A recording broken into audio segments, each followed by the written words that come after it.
Some breaking news just in on that controversy around Jeopardy's hosting decision. Mike Richards, who is also the show's executive producer, saying he's stepping down from the hosting job after coming under fire for past offensive comments, which he apologized for, and amid a lot of questions about the process that wound up choosing him.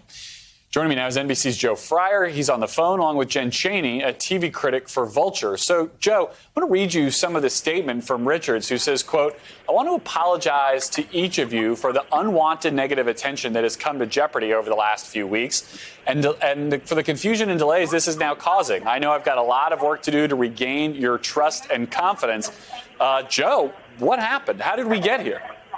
Yeah, so this has really been building up for the past 2 weeks and really accelerated over the past 2 days. After it became clear that Richards was going to be named the new full-time host of Jeopardy, The Daily Show, first a lot of people just questioned, well, how does the executive producer of the show end up becoming the host? But then there were some old lawsuits that were filed against The Price is Right, his former employer, where he had been mentioned. These were discrimination lawsuits. Now, he denied any wrongdoing. They were settled out of court, but they did raise some questions that were sort of clouding the whole situation. But things really picked up the last 2 days. The Ringer put out a report, a really in-depth report taking a look at Richards. They found some clips from old podcasts he did back in 2013 and 2014 and found that, according to The Ringer, the episodes included sexist jokes about women's bodies, along with disparaging remarks about little people, people from Haiti, those with mental disabilities, Jewish people, and others too. The Anti-Defamation League responded yesterday saying this was no laughing matter and saying that it warrants an investigation. So now in response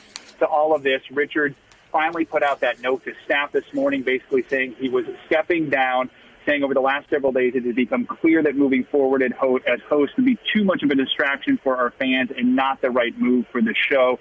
So what happens next? Here's the deal. Jeopardy started recording those new episodes yesterday, so we have to assume Richards was involved with that. Richards' note that he sent to the staff now says that Sony Pictures Television will resume the search for a permanent syndicated host, but until then, they're going to be bringing back guest hosts to continue production for the new season, details of which will be announced next week. The best of our ability, he is going to stay on as the executive producer. We got a statement from Sony that says they support Mike's decision to step down, and they were surprised, they say, to learn of Mike's podcast comments and the official. Joe, I think we're losing you a little bit on the cell phone, so I'm going to go over to Jen. Jen, as Joe was saying, Richards, I guess, goes back to the EP role, but he's not going to be the permanent host. There's a lot of attention paid to this hosting search. I couldn't help but notice LeVar Burton, who was a pretty popular guest host, tweeting, "Happy Friday, y'all," about the same time this news was breaking. What happens next for this show? I couldn't help but notice that either, Garrett. I think this was also avoidable, is the part of this that I can't get over. I mean, following Alex Trebek's passing, there was such a interest in the show. Obviously, people had very warm feelings about it, and I think the whole idea of having this search and having guest hosts really generated a lot of interest. And then to go ahead and then, first of all, choose the executive producer, that alone was that was something that didn't sit well with fans.